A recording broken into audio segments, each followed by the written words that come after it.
He might pass by the soul drinking from the locked in the factory.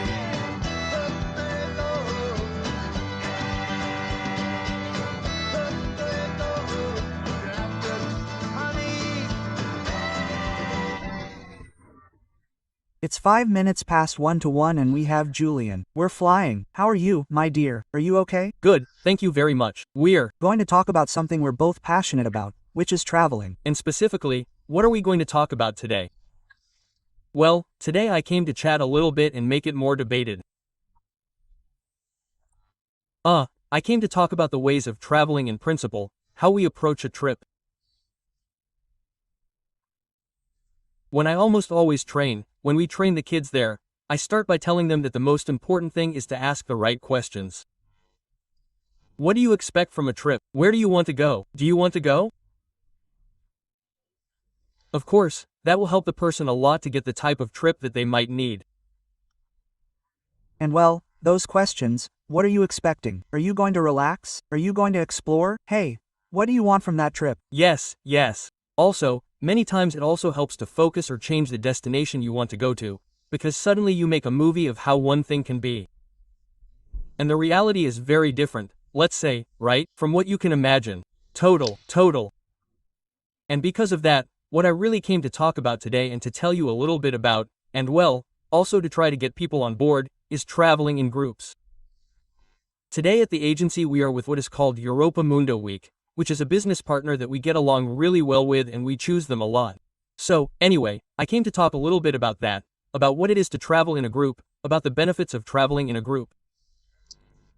Hey, although traveling alone is good, it is not for everyone and even less when we are talking about something that may not be Brazil, Argentina or your language. Well, traveling in a group has a lot of benefits and invites and helps many people to see the world in a much easier, more practical way. Yes, where everything is much more organized, let's say. Exactly, and it makes certain things easier. Exactly, there, more or less. Well, what is a group trip? How do you define it? It's actually a group trip. All you have to do, in short, is take a plane from here to the destination where the group trip begins, and from there the machinery starts to work. They're waiting for you, they take you to a hotel, and there you meet the group, the guide, and with that guide you start a tour, the one you like the most. Well, there's a huge range of possibilities. You open the encyclopedia and you really have everything you can do, and the advantage of this is that you have everything really figured out. And you have it already organized. Exactly. You have to arrive, sit down, and start visiting. You will have a schedule, a guide. This is very empowering and helpful in countries where you don't speak your native language. For people who don't feel comfortable visiting countries like yours, Germany recently. I mean, I'm a bit weak in German, you will always have a reference. So that is a huge benefit. Exactly. Plus, you add security, and you add the group itself with more people. So, traveling in a group is a huge benefit, especially to Europe, but it's not limited to Europe. That's the benefit of Mundo itself, and that's why we chose it, because they offer a lot of variety in their itineraries, and well, it goes something like that. They have Europe itself, but they also have Asia, Africa, Southeast Asia, Thailand, Vietnam, Cambodia. So, it's not just about that, it's a way of traveling that helps you to make the most of the place, to make it easy to visit and also to make the most of the place, to get more out of it. Exactly. Maybe there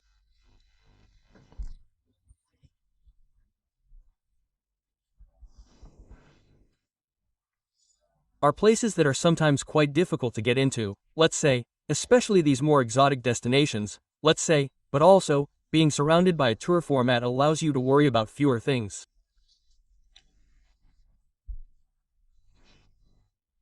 You know that there's a lot that can be solved. It's true, if you want to take a more underground trip, more tailored to you, let's say, well, the group approach will always conspire against this a bit because in a group approach you look for a common denominator. I mean, if you say classical Europe and, well, classical Europe for half the world, you're talking about Paris, London, Madrid, Rome. If for you, classical Europe are what you're dying to see. Is this Dubrovnik? Well, no, it's not something else, let's say.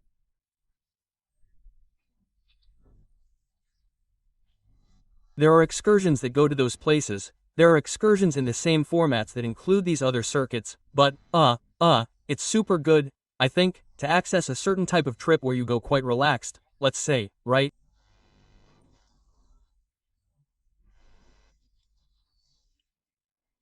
There are many things resolved, they are structures that are very well oiled, where you know that you're going to arrive at a hotel and it's going to be, yes, especially if there's a failure or something, there's already a backup, there's a backup. Of course.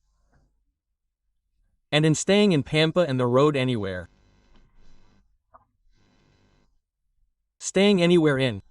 Yes, I don't have this, something failed me, or whatever. Well, where I'm going, which often happens, a little bit there, exactly what you imagined is that it's not for everyone, because backpackers may be interested. Perhaps a tour is too structured for a backpacker. But of course, in reality, let's see, in the pros and cons of the tour, the most important thing is the security that you have already taken care of, which is what you were saying, right? You'll probably arrive and your hotel will be where it is, and if not, the day will surely tell you, no, come on, let's go this way, let's go this way. You'll always have support in addition to that of the agency. So that's for example, couples, families, older people who might actually say to travel around Europe, to get on a train, you have it. Right? For older people, but for older people, without a doubt, I think a lot of them. I think it's also good to see it as something that's good for middle-aged people or younger people, let's say, right? This is because many people sometimes imagine these types of excursions as something for the elderly, let's say, and it's not reasonable because there comes a time when the technological gap makes it difficult to understand, you know? You get left behind and dizzy, you know? At an airport, you go crazy and ask yourself, where am I? So having a little sign that someone can take you, pick you up, or bring you back is much more practical, let's say. But I also think that sometimes when you're a certain age, let's say, and you could travel alone, but being with a group, with other people, meeting people, having someone to share with, makes it enjoyable, entertaining, and fun. I think that's a good experience too. Personally, it happened to me, it wasn't my plan, but anyway, it happened and I was incredibly surprised. I was more like, there it goes. I want to demystify a little bit that preconception of saying, well, tours for older people or the no tour aren't good. Well, for me, personally, I felt like I did it in Italy. I did it from north to south more or less. We got to Rome, well, we did Naples, a few other things. I'm a very independent traveler, but I really felt like it was one of the first long trips that I really enjoyed. I made the most of it because I was totally focused on visiting. I didn't care what time, let's say, to leave or if the vouchers were there, if they weren't, if in reality they didn't, because the taxi doesn't arrive, nothing. In reality, they left me more or less like the generic tours work. This can actually vary depending on the proposal, but you wake up. Well, they are very early morning, that's so that they don't like getting up early. Well, the thing is that when traveling, yeah, of course, you go on a 10-day trip, sleeping until 12 is like halfway. Sure. Anyway, hey, it's there, we're open. There's everything, I mean, but I think it's something that one tries to get the most out of when they're in a place, right? Absolutely, absolutely. You get up early, the excursion starts, it has a predetermined route, you make stops, of course. You have a guide who gives you content, which we even talked about in the previous column when we talked about Germany, how important it is to have content on the trip, so as not to arrive at, I don't know, the Colosseum and say, okay, let's go, quote. So, one of the great benefits of the tours is that you not only get to know the place, but you also add all that content and incorporate it into your own trip. Yes, and also, for example, couples, single people, Mundo offers us the option of sharing a double room on many circuits, which is something that we are often asked for, and they give us in any package from a Punta Cana where they tell us, hey, it's a group trip to, well, these ones. They say, I'm alone and I'm here to share with someone. Well, in this case Mundo offers it, and it's a there, which is sharing a room. Exactly. Yes, which, of course, lowers the cost quite a bit. Group trips themselves lower the cost, let's say, because obviously some people are very good at doing it, but what you often save. Exactly. You invested in time, right? And sometimes even then you don't get matched, let's say. This has really surprised me on circuits, especially those exotic ones that I'm going to say, but exactly. Until not so long ago I realized that that was the cost of the ticket all of a sudden, right? This is because, well, to the extent that you create a circuit with a product that works 365 days a year, you achieve better costs, you make things cheaper, everything is cheaper. So, well, in terms of numbers, this helps to explain this a little bit. Okay, it's not just Europe. Let's open our minds, let's open the field to other destinations, to those that you might say, I'm not alone. I don't know, Thailand, Vietnam, Cambodia, which I mentioned today, which are the most classic in the Southeast, and there are people who are a little bit different from mine. I mean, it's a totally different culture from mine. Well, you're not just going with a group of people who are going to be with you in the same dynamic, on the same wavelength, but you're going with a guide who has been there many times. So, you'll have the advantage of saying, okay, whatever happens, I'm going with this person. A little bit. I was telling you there how they work. Usually you wake up early, arrive at the place, have a brief tour of the space, and then there are what are called optional tours, or things that you pay for if you want and continue with the group. And if not, for those people who say, I also like my time. Well, during that time if you don't buy the optional tour, you can usually stay in the city. Right? And do your own thing, which is what happened to me. For example, Milan and Florence, I did them on my own, I got to know them, although it was short, that's true. There are options that also extend the tour a bit more. Even Mundo can be cut short at the beginning or at the end, I don't know. There are people who tell you, hey, look, going back to Madrid, I don't feel like it, no problem, cut it short and then we'll see something else. In fact, among the products they have, you can do what you mentioned, classic Europe, Madrid, Barcelona, Paris, Berlin, I call it crossing off capitals. It's good for people who are going to Europe for the first time, and they can do it in 15 days. 2. Yes. And also, what these types of tours have is that when you have these approaches of being in a city for 2 or 3 days and, well, beyond some whim that you want to give yourself because, well, I don't know, I saw a certain series, a certain movie, and I want to visit a certain place in particular. Then more or less people who go to Paris want to see the Tour Eiffel and are going to go to the Arc de Triomphe. They are going to go to the Sacré-Cœur. I mean, there are things that you wouldn't want to go to in a limited time. It would be an outrage not to go to certain places, let's say. It's like, listen to me. If you go to Rome and you're going to the Colosseum, which is fine, you saw a movie by Adriano Celentano that you loved, and there's a bar on the outskirts. But you're going to the Colosseum, and this type of group excursions, those types of things are considered. So, and as you rightly say, if you also have some free time later, if you don't feel like doing the city tour today, I don't know how long, or you want to go on your own and buy some cannoli, well, fine.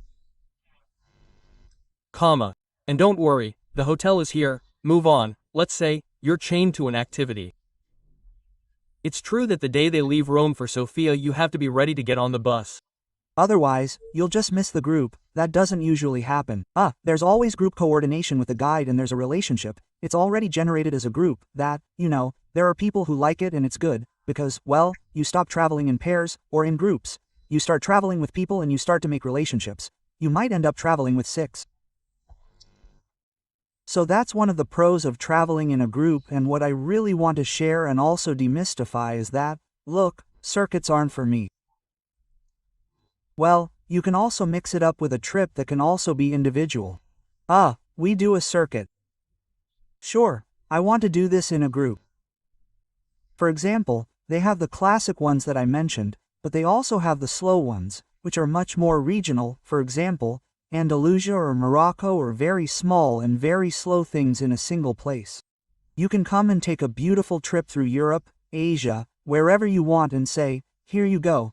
Take a tour to do it calmly and with information and be accompanied by whatever reasons you want. That's why it's very adaptable to the type of passenger and the type of trip that you like, which is tied to the principle of what you want to do. If you don't think it's something canned that I won't be able to modify, what do you want from a trip? Do you want to go relaxed? Do you want to go with all the energy you need to get into it? Because apart from Europe and all these destinations, they demand a lot of physical and mental effort. You have to give it your all, because you also have to make the most of it. You have to put in the effort to get to know it. Well, that desire stops depending on you so much. Maybe even older people say, wow, I don't have the energy to go around walking all this.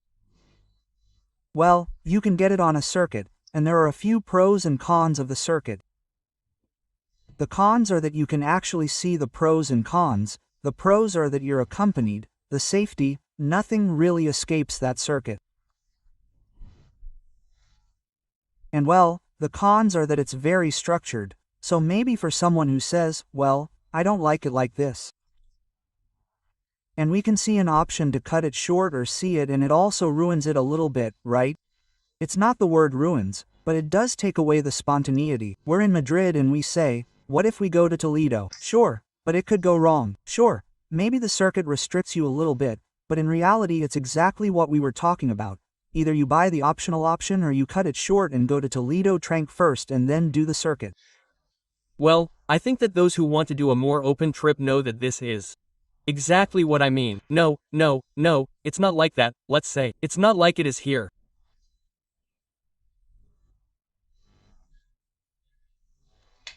You go with a more general plan that I think, for most and a significant percentage of people, is closer to going with a roadmap that can vary in some way, but hey, you usually have your flights, your trains, your hotels in advance.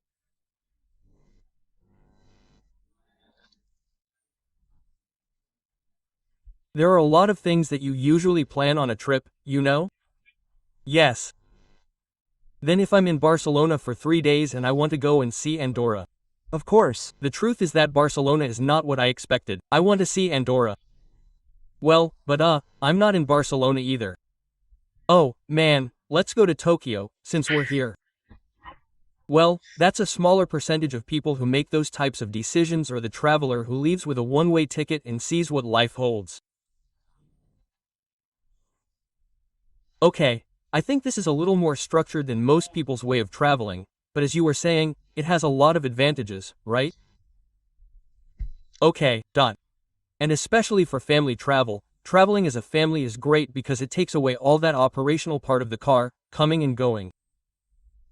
Well, that's already set up for you in the circuit, so it's almost like concentrating. Perfect. Juliandes, we're flying. Thank you very much. We'll see you in a few weeks. Well, this is the week. This is Europa Mundo week. We're actually going to have a lot of dynamics of this throughout the year because, well, that business partner that we're having an excellent relationship with. But if you go in, there are some. If you go on social media, we have things. Well, in the tabs of the website itself, you can find Europa Mundo as a website, as a tab in itself. There we'll classify it right away. Perfect. Thank you very much, Julian. To you always. Infinite justice. The two with the